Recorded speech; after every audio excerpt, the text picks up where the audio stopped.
Et nous sommes de retour au plateau pour la suite de cette émission. Nous abordons notre deuxième sujet. Nous parlons du Gabon. Albert Ndossa réclame sa victoire ou de nouvelles élections. C'était à travers une interview accordée à RFI que l'opposant gabonais est revenu sur la situation. Il était candidat à l'élection présidentielle dont les résultats ont donné officiellement comme vainqueur Ali Bongo et suite donc à cette déclaration de victoire d'Ali Bongo, le coup d'État est intervenu pour déposer le président Bongo et donc Albert Ndossa.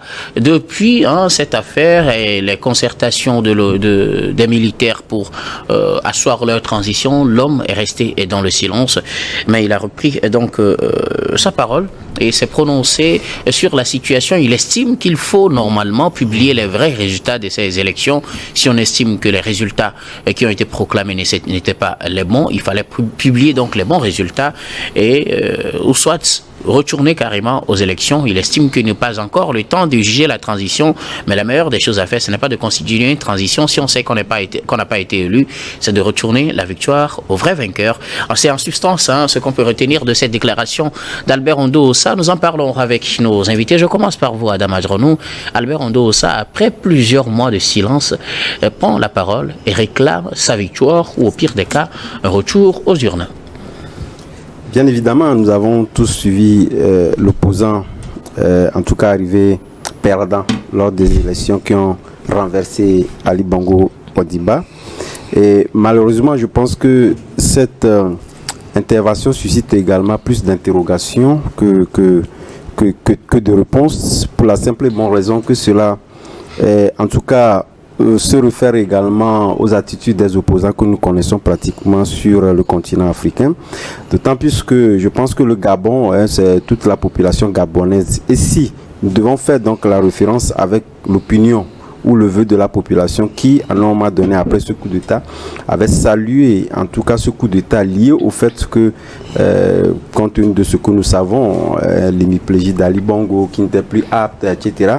Mais jusqu'au jour d'aujourd'hui, c'est lui seul qui dit qu'il était donc le vrai vainqueur des élections.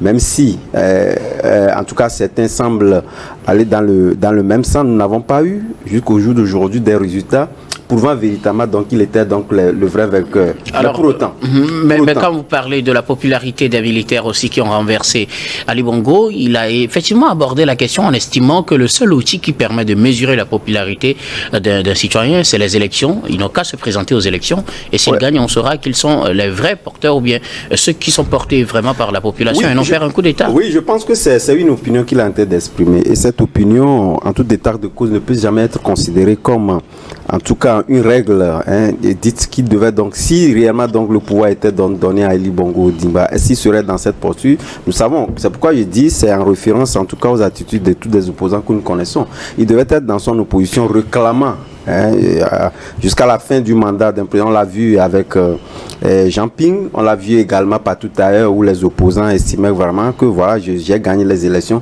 et il va être opposant jusqu'à la fin du mandat. Donc aujourd'hui, la population estime qu'il y a eu une alternative, même si elle n'était pas donc la bonne, c'était une alternative qui a permis véritablement de rompre avec un système qui jugeait ou avec une personnalité qui jugeait inapte à pouvoir donc gouverner le Gabon. Et je pense que si en temps normal, l'opposant devait être en tout cas en phase avec l'opinion de la population, il devait donc adhérer. Mais je ne sais pas si, puisque jusqu'au jour d'aujourd'hui, il y avait des gens en organisant en tout cas ce dialogue-là, il y avait des gens qui étaient exclus. Et s'il était invité, il n'a pas répondu, je n'en sais rien. Mais tout compte fait, nous savons véritablement que ce sont les forces vives du Gabon qui ont été donc invitées à participer à ce dialogue-là. Et ces forces vives, en tout cas ce dialogue a conclu en tout cas des dispositions qui permettent d'organiser des élections. Et ces dispositions incluent le président actuel à participer donc aux élections. Donc je pense que entre opinions exprimées et les faits du terrain, je pense que les Gabonais sont prêts à prendre ce qui a été fait par les soldats qui ont pris le pouvoir. Et donc c'est à cela que moi je dis qu'il est opportun que l'opposant puisse donc retrouver la voie de la raison et s'allier donc à l'opinion de la population qui est fortement pour ce putsch-là intervenu. Alors, Samson, Albert Ondo-Ossa réclame sa victoire ou carrément un retour aux élections pour que le président, ou bien qu'il y ait un président légitimement élu à travers des élections. Il estime même que si ce n'est pas encore le moment de juger la transition, il ne faut pas attendre jusqu'à ce que la transition ne finisse. Il faudrait qu'il donne la victoire aux vrais vainqueurs, au soit qu'ils dégagent et qu'ils organisent de nouvelles élections dans les plus brefs délais.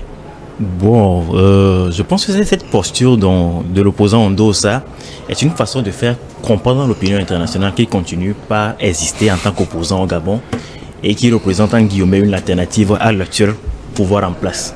Il faut rappeler que Ondo-Ossa n'a jamais été un opposant historique gabonais.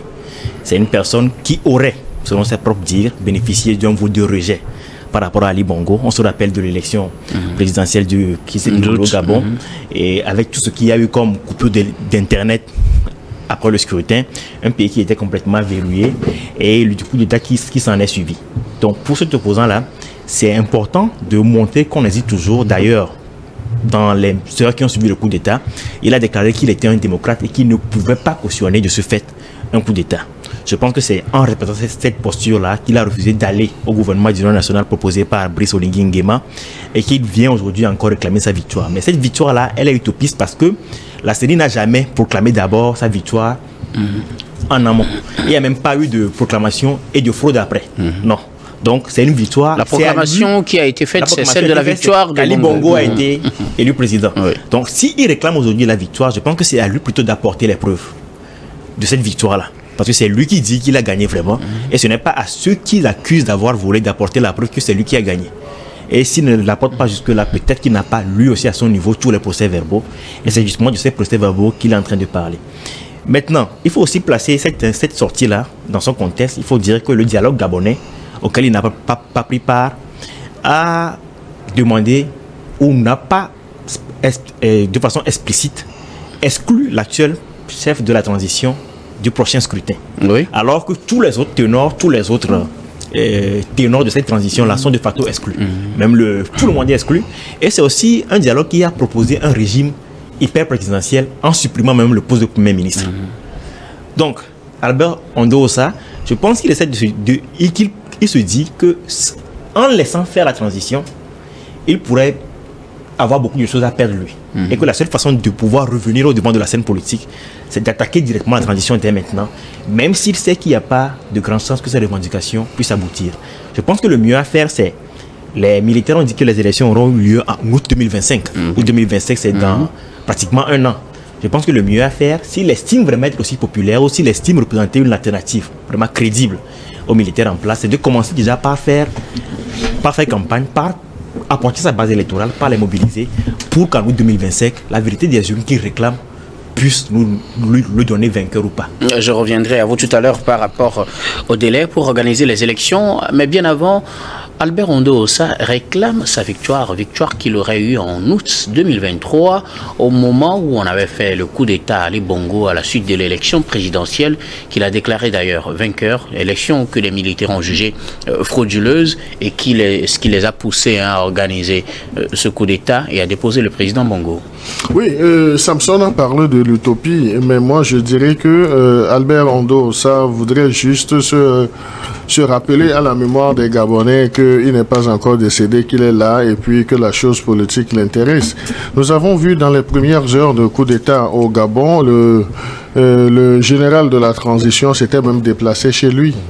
S'était même déplacé chez lui dans sa maison pour aller lui expliquer les réels mobiles. Le fait que les militaires n'étaient pas d'accord avec la façon dont les résultats ont été proclamés, mais le général, disons putschiste, n'a pas dit clairement que les élections, que c'est lui qui serait l'élu, mais les militaires ont vu, ils ont constaté des dysfonctionnements dans la gestion du pays. C'est pour ça qu'ils ont déposé l'ancien président Bongo. Donc là, s'il dit aujourd'hui qu'il réclame sa victoire, c'est de la pure utopie. Donc c'est quelqu'un qui veut se redéfinir autrement dans l'espace politique gabonais, en considérant également le fait qu'il ait refusé de participer au dialogue pour se faire entendre, pour essayer de montrer ses griefs contre, disons, ce coup d'État et la transition transition militaire qui est en train de se passer. Mais le second volet de sa sortie, lorsqu'il nous parle,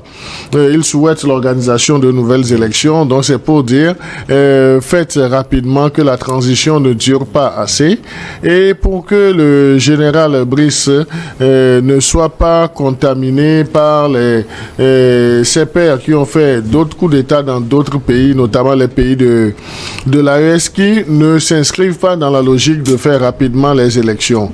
Donc c'est vrai, lui n'a pas d'argument à dire que sur l'aspect sécuritaire, donc il a des défis donc qui puissent justifier sa longévité dans la transition. Donc là, l'opposant est dans une démarche de dire il nous faut rapidement les élections pour que nous puissions revenir aux affaires, nous les hommes politiques. Donc c'est une façon déguisée pour lui de dire il faut que la transition ait une certaine limitation, et il faut que la transition militaire communique véritablement sur, disons, les expectatives des prochaines élections présidentielles, pour que eux aussi ils se mettent dans l'arène pour aller, disons, choisir ou bien récolter les voix des électeurs. Sinon, on serait dans un genre théâtral, le concept parti qu'on verra dire qu'il est en train d'amuser disons la galerie autrement.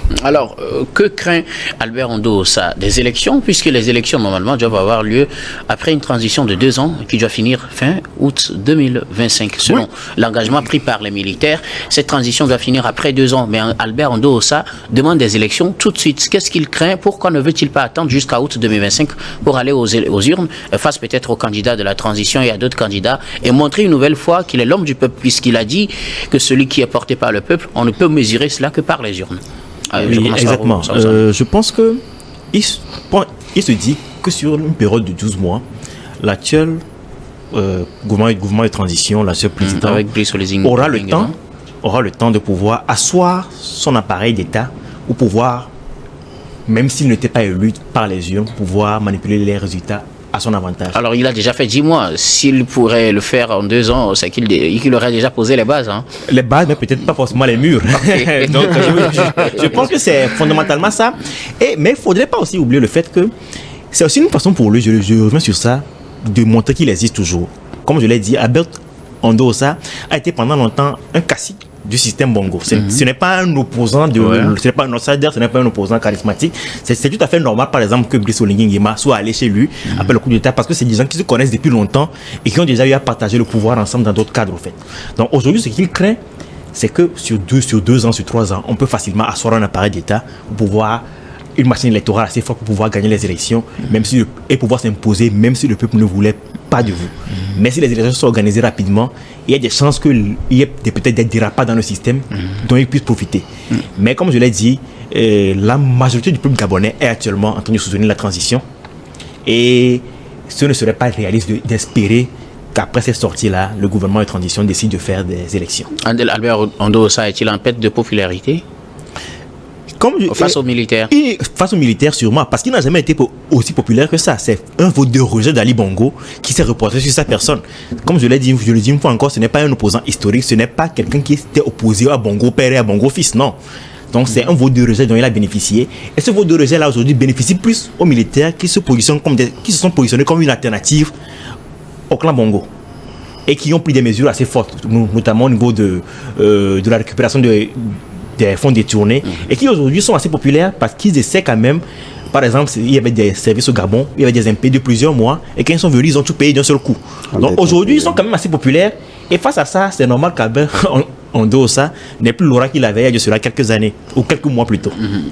Alors, Adam Adronou, que craint Albert Ondo-Ossa? Pourquoi ne pas attendre que les 2 ans de transition finissent, puisque les messieurs vont bientôt faire un an, ils ont déjà fait ils font pratiquement 10 mois, ils vont bientôt faire 1 an. Pourquoi ne pas attendre que les 2 ans finissent et que se présentent tranquillement à une nouvelle élection? Que craint-il? Non, vous savez, moi, au lieu de parler de crainte, je parlerai plutôt de maladresse politique. Vous savez, il a dit tantôt en parlant du fait de l'homme, disant que il n'avait pas une posture d'opposant charismatique, on ne l'a pas connu comme tel par le passé. Donc aujourd'hui, je me dis, ayant cette posture et voulant donc apprendre la méthodologie liée donc à l'opposition, il est malheureusement passé du mauvais côté, en faisant en sorte que en réalité, ce sont les mêmes attitudes d'opposition par le passé, parce qu'ils se lisent entre eux, etc., qu'il faut toujours adopter. Et cette opposition a été toujours radicale, en oubliant qu'il y a eu des changements majeurs en ce qui concerne donc la population, ce qu'il n'a pas pris en compte. Et malheureusement, nous n'avons pas des baromètres pour mesurer en réalité quelles sont les attitudes, des baromètres politiques, j'allais dire, pour mesurer en réalité les attitudes politiques à adopter qui vont en phase avec l'opinion de la population exprimée. Puis aujourd'hui, la population gabonaise n'est plus cette population-là qui, en réalité, par le passé, était dans une posture d'opposition parce qu'on avait Ali Bongo père, qui dont les gens étaient dans une logique donnée. Malheureusement, tel n'a pas été le cas, mais lui, il a plus ce côté-là pour dire véritablement, donc, en tout cas à cette population-là, qui pouvait encore croire en lui, que lui constitue donc un opposant. Parce que vous savez, lorsque nous prenons nos populations, lorsque vous êtes dans cette posture d'attitude radicale, vous avez également une popularité. Or, tel n'a pas été le cas et il continue dans ce sens-là. Donc, moi, je me dis qu'il a pris donc le mauvais côté en voulant être dans cette posture-là. Mais au même moment, n'oubliez pas également qu'on ne peut plus également balayer du revers de la main cette posture-là. Il faudrait quand même que les militaires aussi sachent qu'ils ont une épine, en tout cas dans leurs chaussures, qui les guette et de temps en temps peut répondre avec en tout cas, pour ne pas donner l'impression que c'est toute la population, les opposants, y compris, qui les soutiennent et arriver à ce que nous constatons ailleurs, où au lieu de 2 ans, on peut arriver à 5 voire 10 ans. Alors, est-ce que, par exemple, les nouveaux rebondissements dans l'actualité politique au Gabon peuvent faire craindre peut-être sa popularité à Albert Ondo-Ossa, la popularité dont bénéficie comme actualité, la popularité dont bénéficient ces militaires, leur dernier voyage en France, et tout ce qu'ils présentent aujourd'hui comme un Gabon nouveau qui devrait être très attrayant, qui leur permet de rafler des contrats ou du moins des promesses d'investissement. Est-ce que tout ça peut jouer contre Albert Ondo-Ossa, quelque part, s'ils allaient aux élections? Oui, bien évidemment, mais jouer contre Ondo-Ossa, moi je ne le dirais pas, mais jouer à l'avantage des militaires. Pour la simple et bonne raison que vous savez, parce que vous savez, la politique, elle n'a jamais été standard. La politique a été toujours une science pratiquement. Ce qui fait que ce qui a porté fruit ailleurs peut également porter fruit au Gabon. Faisant en sorte que aujourd'hui, vous avez dit, en multipliant donc ces voyages, en faisant donc le rat, vous avez vu en 14 mois ce qu'on a fait, etc. Vous avez dit que tant qu'on a la popularité de la population, on peut toujours organiser encore des dialogues pour modifier ce qui a été fait. C'est en cela que je dis que Ondo-Ossa n'est pas pour autant à négliger. C'est une épine très importante dans les chaussures des militaires. Et au lieu que demain, on puisse arriver à une entorse de 2 ans, qu'on puisse donc maintenir ces 2 ans. Ce serait quand même le moins, en tout cas... Vous demandez qu'on maintienne les 2 ans, lui il demande des élections tout de suite. Non, tout de suite, mais quand même, nous l'avons dit, ça c'est... Est-ce que c'est réaliste? Non, c'est quand même, en tout cas, animer la galerie, comme l'a dit Credo. De toute évidence, rien ne présente, mais c'est justement pour dire que lui également, il est encore présent et qu'il doit être recruté. Sinon, tout le monde est d'accord qu'il n'y aura plus des élections en 2 ans. Credo Tété, alors le contexte actuel, la popularité dont bénéficient les militaires, leur dernier voyage en France, tout ce qu'ils présentent comme un Gabon nouveau, les actions qu'ils ont posées depuis la chute d'Ali Bongo, est-ce que c'est des éléments concrets qui pourraient faire craindre peut-être un échec à Albert Ondo-Ossa? Vous l'avez dit, il n'était pas très connu de la scène politique en tant qu'opposant au système Bongo. C'est à ces élections-là qu'il s'est déclaré, qu'il a été porté par des gens, et comme vous l'avez souligné également, Samson l'a dit également, il a bénéficié d'un vote de rejet du camp Bongo. Aujourd'hui, le camp Bongo n'est plus là. Que craint-il? Non, je crois que si on considère un tant soit peu sa réception au palais de l'Élysée, ça peut déjà faire peur à l'opposant. Donc, il va se poser la question, qu'est-ce qu'ils se sont dit au niveau de l'Élysée avec le président français Macron? Quelles ont été les propositions d'un cas à un autre? Donc, il va dire, est-ce que ce n'est pas, disons, la légitimation du pouvoir du général président qui est en train de se préparer? Et en réclamant de nouvelles élections, donc il est dans une posture de surprendre le pouvoir en place et qui également n'est pas assez penché sur la chose politique, qui va aller dans la précipitation pour organiser organiser les élections. Mais là où le pouvoir de la transition, les acteurs sont aujourd'hui, ils ont, disons, les coups des franches. Et ce sont des gens qui sont bien assis et qui savent même que en face d'eux, il n'y a pas une certaine opposition qui puisse leur faire peur et qui puisse les faire bouger les lignes, disons, à l'improviste. Donc là, et en de réclamant de nouvelles élections, c'est une façon de dire également que je suis là, je vais compétir. Et quand vous allez penser à la chose politique, pensez à moi. Donc je ne suis pas encore dans les oubliettes, même si celui que j'ai combattu à un certain moment, après avoir cheminé avec lui sous un autre format, donc il faut que vous me donnez l'opportunité pour que je puisse renaître politiquement. Donc c'est la renaissance politique que Ondo Ossa veut d'une certaine façon. Et là, et en réclamant de nouvelles élections, c'est également une pression sur le pouvoir du général Brice Nguema à décliner un agenda électoral. Mais alors que les nouvelles autorités ne sont pas dans cette posture. Et là où l'opposant a fauté, c'est qu'il ne devrait pas négliger ce dialogue. Donc il devrait aller à ce dialogue. Et oui, rejeter, négliger, mais il devrait participer tout en faisant des propositions, quitte à ce que ces propositions soient qualifiées de contre-propositions, ou bien de contre-vérité, ou bien soient rejetées. Donc il aura des éléments probants pour essayer d'aller vers la masse, l'opinion, pour dire voilà les réelles intentions, mais les intentions cachées de ces gens-là. Est-ce qu'aller à ces dialogues ne serait-ce pas aussi une certaine manière de légitimer les militaires là? Non, légitimer, non. Les militaires ont déposé, donc ils ont fait un coup d'État. Donc aujourd'hui, de facto, ce sont les nouvelles autorités du Gabon. Donc lui, il ne peut pas, même en insinuant que il réclame sa victoire, sa supposée en griffe victoire, aucune institution ne l'a déclaré vainqueur. Mais c'est, disons, c'est une pression qu'il est en train de faire. Donc, pour se faire entendre et puis pour se faire appeler par les autorités de la transition pour être entendu. Parce que il s'est sûrement rendu compte que le fait de n'avoir pas, disons, prospéré dans le champ de ce dialogue qui était offert, donc aujourd'hui, il risque de ne plus être consulté comme premier choix. Donc, il va falloir qu'il sorte un peu, qu'il tambourine et qu'on puisse se rappeler de lui, qu'il est là en tant que opposant à Ali Bongo. Mais disons, le clan de Ali Bongo lui-même, il a fait partie de ce clan d'Ali Bongo. Donc, c'est l'un des acteurs qui ont, disons, permis à la gouvernance du papa d'Ali Bongo de prospérer jusqu'à Ali Bongo. Donc, aujourd'hui, même s'il faut faire le procès de la gouvernance de Ali Bongo, donc lui aussi doit être dans le banc des accusés, parce qu'il doit être également interrogé, parce qu'à un certain moment, il a participé à la gestion du pouvoir à de hautes fonctions au niveau du Gabon. C'est pas parce qu'il ne s'entendait plus avec Ali Bongo qu'il est devenu opposant qu'aujourd'hui on peut dire qu'il est blanc plus que neige. Donc il n'est pas dedans. Mais c'est, comme on l'a dit, c'est de l'utopie. C'est une forme de se rappeler à la mémoire collective des Gabonais et d'envoyer également un message, disons, à la France qui a reçu le général Brice Nguema pour dire je suis là en tant qu'opposant, vous pouvez également nous faire des offres. Alors, Albert Ondo Ossa réclame des élections tout de suite. Est-ce réaliste?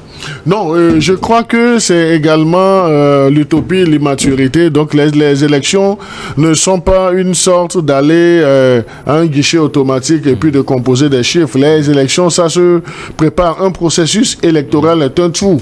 Est-ce que les conditions sont réunies? Est-ce que les bases ont été posées? Ça là, il faut décliner ça. S'il dit que rapidement que les élections soient tenues à date échue en août 2025, donc aujourd'hui, ils peuvent commencer par mettre la pression.